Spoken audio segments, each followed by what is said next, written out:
जी बच्चे, आज हम लोगों ने एक्सरसाइज 4.1 और उसका क्वेश्चन नंबर 4 का हम ए पार्ट है। और उस ए के अंदर भी आपके पास दो हिस्से हैं, जिसमें उसमें एक ये पार्ट बताया हुआ है क्वेश्चन के अंदर और एक पार्ट ये बताया हुआ है। ठीक है, तो हम इसको देखेंगे। ये थोड़ा सा आसान है, कल वाले क्वेश्चन से जरा डिफरेंट है। इसके अंदर आइडेंटिटीज तो यूज नहीं होनी है, लेकिन इसके अंदर हम वैल्यूज को पुट करेंगे। ये पुट करने वाले क्वेश्चंस आप लोगों ने छोटी क्लासेस में किए हुए हैं, तो आसान है ये। ठीक है, तो आइए जरा इसको देखते हैं कि इसको हमने कैसे सोल्व करना है।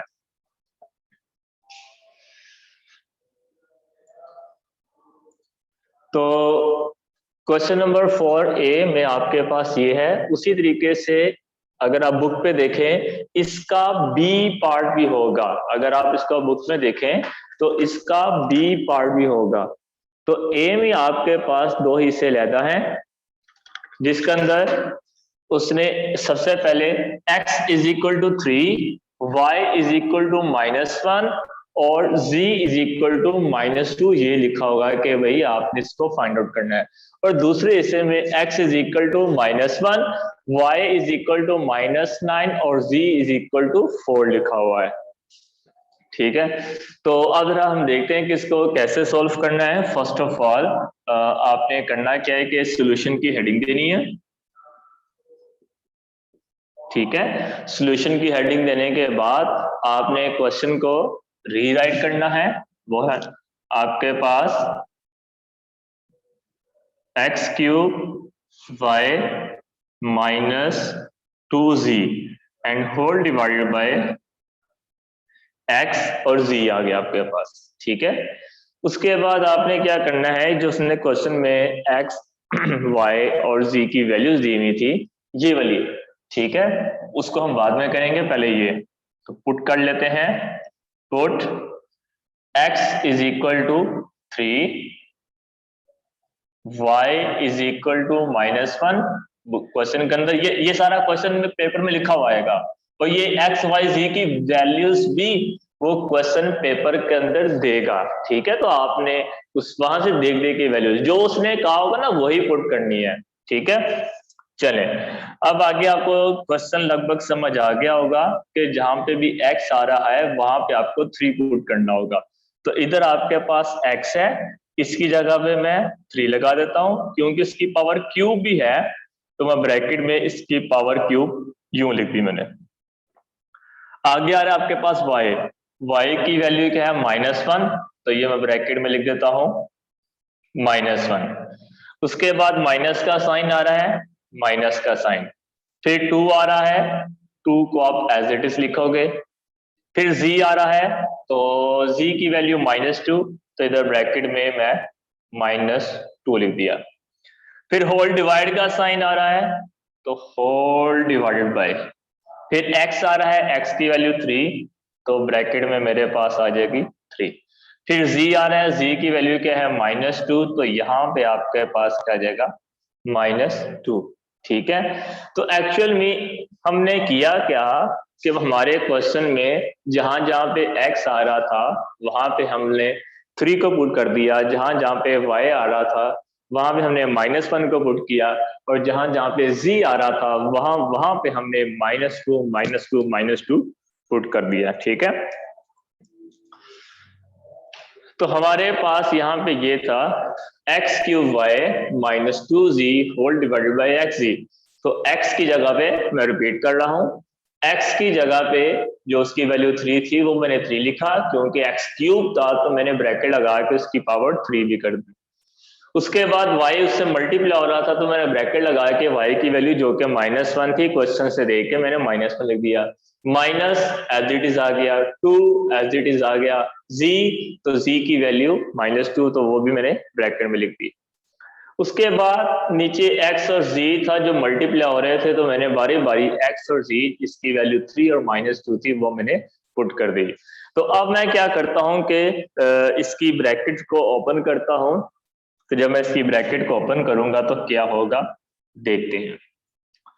सबसे पहले 3 का क्यूब लीजिए, तो 3 का क्यूब आप कैलकुलेटर से भी करें तो आपके पास आंसर आ जाएगा। और क्यूब क्या होता है, 3 को 3 टाइम्स मल्टीप्लाई करना है। 3 3 द 9 एंड 9 3 द 27। तो इसकी जगह पे तो मैं लिख लूंगा 27। तो पहले तो मैंने क्यूब को ओपन किया है और साथ आपके पास -1 आ रहा है। अभी मैंने इसको मल्टीप्लाई नहीं किया, सिर्फ इसकी पावर इसके एक्सपोनेंट को ओपन किया है। 3 का क्यूब 27 और वो माइनस क्योंकि मल्टीप्लाई खा रहा था तो ब्रैकेट अभी मैंने खत्म नहीं की, ठीक है, क्योंकि पहले पावर खत्म होती है बाद में मल्टीप्लाई होता है। तो मैंने अभी पावर खत्म किया तो अगले स्टेप में मैं इसको मल्टीप्लाई कर लूंगा। अब ये दोनों आपस में क्या हो जाएंगे, टक्कर खा रहे हैं, मल्टीप्लाई हो जाएंगे। 2 टू द 4, ये माइनस इस माइनस से टकरा जाएगा और एक दूसरे का फैक्ट को कैंसिल कर देगा। तो माइनस माइनस क्या हो जाएगा, प्लस, इधर प्लस आ जाएगा, minus minus plus and 2 to the 4, ठीक है। नीचे क्या हो जाएगा, नीचे आपके पास +3 है और -2 है, तो plus minus minus and 3 to the 6। तो इसका मतलब क्या हुआ, 3 टू द 6 और ये वाला माइनस का साइन साथ ऐसे ही आ गया। उसके बाद मैं यहाँ पे अब ये दो ब्रैकेट्स ला चुकी हैं, इसको मैं मल्टीप्लाई करवाता हूँ, ठीक है। तो जरा देखिए इसको मैं कैसे मल्टीप्लाई करवाऊंगा। इज इक्वल का साइन इधर, नीचे -6 वैसे का वैसे ही अभी, ठीक है, कोई कटिंग ना करिएगा ये 6 को 4 के साथ, क्योंकि ऊपर वाला सारा एक्सप्रेशन है, पहले ऊपर वाला सारा हल होगा फिर बाद में कटिंग होगी, ठीक है। ये जो 27 है -1 से मल्टीप्लाई हो रहा है, तो 27 1 दा 27 और माइनस का साइन साथ वैसे ही आ जाएगा। और जो +4 था वो मैंने इसके साथ यूं करके लिख दिया, ठीक है। तो बच्चे क्या हुआ कि मैंने 27 को नीचे जो ब्रैकेट्स को मल्टीप्लाई किया, 27 1 द 27, माइनस का साइन साथ वैसे ही आ गया, +4 और -6 वैसे ही उतरे। अब देखो -27 और +4, तो अगर आप गौर से देखिए कि भाई -27 और +4 ये आपस में प्लस माइनस माइनस, आप बेशक कैलकुलेटर का इस्तेमाल कर लीजिए, तो ये -27 और +4 आपके पास हो जाएगा -23, प्लस माइनस माइनस और साइन बड़ी वैल्यू का, ठीक है। तो उसके बाद नीचे वाला -6 वैसे का वैसे ही आ गया। अब ये वाला माइनस इस माइनस से टकरा जाएगा और रह जाएगा आपके पास अकेला 23 डिवाइडेड बाय 6। ये तो वो अलजेब्रा है, वो क्वेश्चंस हैं इस तरह के जो आपने तकरीबन 4-5 क्लास से भी स्टार्ट कर दिए होंगे, कटिंग करना, प्लस माइनस करना, मल्टीप्लाई करना, ठीक है। तो इसमें कोई रॉकेट साइंस नहीं है कि भाई आपको चीज ना समझ आ रही हो। तो बस सिंपल क्या करना है कि आपने पहले एक्सपोनेंट को ओपन करना है, फिर आपने मल्टीप्लाई और डिवाइड को ओपन करना है, और फिर और प्लस अगर ब्रैकेट्स आ रही है तो सबसे पहले आपने इसको सोल्व करना होगा, ठीक है। फिर एक्सप्रेशन को सोल्व करने के बाद आपने जब डिवाइड में कटिंग वगैरह कुछ इस तरह का काम हो रहा होगा उस चीज को सोल्व करना होगा, ठीक है। तो ये हमने क्या किया इस क्वेश्चन के अंदर, सबसे पहले हमने जो x y z थी उसकी वैल्यूज को पुट किया, उसकी वैल्यूज को पुट करने के बाद उनकी पावर्स को ओपन किया, पावर्स को ओपन करने के बाद फिर हम लोगों ने क्या किया कि भाई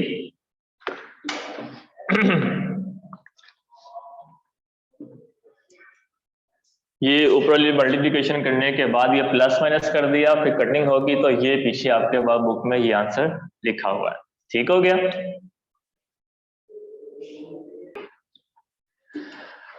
अब अगली बारी आती है इस सेकंड पार्ट की, तो मैं सॉल्यूशन की हेडिंग देता हूं, क्वेश्चन को रीराइट करता हूं, यही वाले क्वेश्चन को, x³ y -2z divided by xz। मैंने क्वेश्चन को रीराइट किया। इस बार मैं ये वाली वैल्यूज पुट करूंगा, इसलिए मैं लिखूंगा यहाँ पे स्पेशल लिखूंगा, कभी x की वैल्यू इस बार -1 पुट करना है, y की वैल्यू -9 और z की वैल्यू 4 पुट कीजिए। ओके फाइन, हम करते हैं। तो जरा इस बार अब आप भी जरा मेरा साथ दीजिए और मुझे बताइए कि भाई हम यहाँ पे x y z की वैल्यूज कैसे फिलअप करेंगे, ठीक है, तो सबसे पहले क्या आ रहा है x, क्या पुट करेंगे -1, वेरी गुड। एक बच्चे ने बोला के साथ 3 पुट करेंगे, लेकिन बच्चे वो 3 तो पिछले पार्ट में था, ये वाला पार्ट आपके पास अलग है, इसके ऊपर उसने 1 लिखा भी होगा, और ये वाला पार्ट अब आपके पास अलग है। अब ये x y z की नई वैल्यूज को हम फिलअप करेंगे, पुरानी को हम छोड़ देंगे, पुराने को पुराने क्वेश्चन में सोल्व करना। तो ये x की जगह -1 बोला, तो इसकी पावर हम क्या लगाएंगे 3, वेरी गुड। आगे क्या आएगा -9, क्योंकि y आ रहा था तो y की वैल्यू -9, तो ब्रैकेट में आ जाएगा हमारे पास -9। फिर क्या आ जाएगा -2, और z आ रहा उसके साथ, तो z की वैल्यू 4 है, तो ब्रैकेट में हम 4 लिख देंगे। क्लियर हो गया? तो देखिए x की जगह पे x की वैल्यू -1 और क्यूब, y की जगह पे -9, माइनस वैसे 2, वैसे z की जगह पे 4, होल डिवाइडेड बाय, अब नीचे आ जाएगा x और z की वैल्यू। x की वैल्यू क्या है आपके पास -1, और z की वैल्यू आपके पास क्या है 4। ठीक है, तो आइए अब हम इस तरह से ब्रैकेट्स को ओपन करते हैं, लेकिन चूंकि इधर पावर है तो हम सबसे पहले यहाँ पे पावर को ओपन करेंगे। ठीक है, -1 का क्यूब आपके पास क्या हो जाएगा -1 हो जाएगा। ठीक है, -1 का क्यूब, देखो बच्चे, -1 का क्यूब अगर आपने लेना है, पहले भी इस तरह के पार्ट्स आए थे तो मैंने आपको गाइड किया था, क्योंकि जब पावर आती है तो उसमें ब्रैकेट्स भी आ रही होती है, माइनस का साइन करो तो आपने ब्रैकेट लगा के उसकी पावर लेनी है। ठीक है, तो जब आप कैलकुलस से सोल्व करें तो पहले लगाएं ब्रैकेट, ब्रैकेट स्टार्ट ये वाली, ठीक है, फिर -1 लिखेंगे कैलकुलस से, फिर ब्रैकेट ऑफ कर दें, फिर आप पावर 3 लगाएं और इक्वल का बटन प्रेस करें तो आपके पास आंसर -1 आएगा। ठीक है, हाँ कुछ बच्चे कह रहे होंगे सर ब्रैकेट के बगैर भी तो आ रहा है, आएगा ब्रैकेट के बगैर भी, लेकिन हर केस में उसका आंसर सही नहीं आएगा। ठीक है, अगर आप -1 की पावर 4 ब्रैकेट के बगैर करके देखो ना तो उसका आंसर भी वो -1 कर देगा, हालांकि उसका आंसर +1 होता है, फिर गलत हो जाएगा। तो इसलिए जो सही तरीका है हम सही पैटर्न को ही उसकी अपनी आदत बना लें। ठीक है ना, हम सही पैटर्न को ही अपनी आदत बना लेते हैं ताकि गलती के चांस ही ना हो। तो क्या है कि जब आपको पावर लेनी हो तो ब्रैकेट समेत उसकी पावर लिया करो, पहले ब्रैकेट फिर वैल्यू फिर ब्रैकेट बंद फिर उसकी पावर लगाओ, तो आपके पास एक रिजल्ट आ जाएगा। ओके, अब आगे आपके पास -9 आ रहा है, वो वाला -9 तो आपके पास एज इट इज, ये -4 टू द 8, नीचे -4 1 द 4, ये हो गया। तो अब जिधर हमने पावर खोली थी उनकी ब्रैकेट्स रह चुकी हैं, तो अब हम इनकी ब्रैकेट्स को सोल्व करेंगे। ठीक है, तो ये हो जाएगा आपके पास माइनस माइनस प्लस 9 1 द 9, ये मल्टीप्लाई हो रहे थे दोनों ब्रैकेट्स, और -8 आपके पास एज इट इज आ गया, और नीचे आपके पास क्या आ गया है -4। ठीक है, तो ऊपर आपने क्या किया माइनस माइनस प्लस हो जाएगा। ठीक है, उसके बाद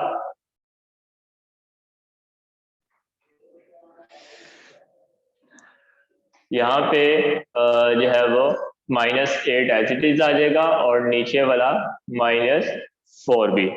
ठीक है, तो अब गौर से देखिए 9 में से हमें 8 निकालना होगा, तो जब हम 9 में से 8 माइनस करेंगे तो हमारे पास क्या आ जाएगा, हमारे पास आंसर आ जाएगा 1, और नीचे -4 वैसे का वैसा ही।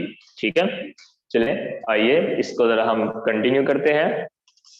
प्लस माइनस माइनस, 9 में से 8 निकाले 1, इधर कर देता हूं 1, नीचे आ जाएगा आपके पास -4। ठीक है, तो अब ये मजीद डिवाइड नहीं हो सकता, इसको हम यहीं तक रखेंगे। अच्छा, अब ऐसा है कि पीछे जो आंसर है ना उसमें ये माइनस साइड पे आया होगा, तो एक तो मैं इसका माइनस साइड पे कर लेता हूं, तो तब भी ऐसे ठीक है। अगर आप नहीं भी करते ना, ऊपर तक ही रखते हो, तो मैं गलत नहीं करूंगा, कोई भी आपका गलत नहीं करेगा। देखो जब नीचे आपके पास माइनस आए ना, तो आप नीचे लिखो, साइड में लिखो, या ऊपर वाले के पास लिखो। ठीक है, किसी एक के साथ माइनस लाजमी लिख देना, जिधर मर्जी लिखो, गलती नहीं होगी। अच्छा, इसका भी आंसर ना पीछे जो है ना वो 23/6 तो लिखा हुआ, लेकिन इसको मजीद जो है ना वो डिवाइड किया हुआ। आपको पता ना वो क्यों किया है? क्योंकि इसके ऊपर जो वैल्यू 23 है ना वो बड़ी आ गई है। ठीक है, जब वैल्यू इधर आपके पास 1 जब वो छोटा है, नीचे वैल्यू बड़ी है, ओके फाइन, लेकिन जब ऊपर वैल्यू बड़ी आ जाए ना, हम मजीद डिवाइड करके उसको हम और नंबर्स में कन्वर्ट कर सकते हैं। ठीक है, तो इसको मैं कर देता हूँ यहाँ पे 23 को फिर मैं अंदर रखता हूँ और 6 से मैं डिवाइड करता हूँ। तो 6 1 the 6, 6 2 the 12 and 6 3 the 18 and 6 4 the 24। तो 24 एक ज्यादा बढ़ जाएगा, तो मैं 3 के साथ करता हूँ। ठीक है, तो 6 3 द 18, अभी टाइम है, तो 6 3 द 18 हो गया। अब जब मैं 23 में से 18 माइनस करूंगा तो पीछे मेरे पास क्या आ जाएगा? 5। ठीक है, तो फिर इसका आंसर आप कैसे लिखोगे? वो ये कि आपने ये वाली वैल्यू साइड पे लिख देनी है 3। जब साइड पे लिखोगे तो साइड पे 6 आ रहा है, तो 6 को दिक्कत लग जाएगा, ये इधर आ जाएगा 5 की जगह पे नीचे, तो इधर आगे पास 6 आ गया, और ये 5 को ये जंप करके ऊपर चला जाएगा 3 की जगह पे, तो 5 आपके पास ऊपर चला गया। एक किस्म का आपने इन तीनों नंबर्स को एंटी क्लॉकवाइज मूव करना है। ठीक है, कि क्या 5 को ऊपर कर दिया, वो से जो है वो दिखा देगा, इस तरफ आ जाएगा, वो 6 को दिखा देगा, 6 नीचे आ जाएगा। एक तरीके का इसको चेक करने का वो ये है कि आप इसको एंटी क्लॉकवाइज मूव कर लें। ठीक है, और जब मूव करने के बाद चेकिंग करने का तरीकेकार ये है कि इसके नीचे 6 था तो यहाँ पे भी 6 ही आएगा। आपने उसको घुमाना इस तरीके से है कि ऑटोमेटिकली जो नीचे डिवाइड हो रहा था वो अभी भी नीचे डिवाइड ही हो रहा है। ठीक है, तो ये चेक करने का मेथड है।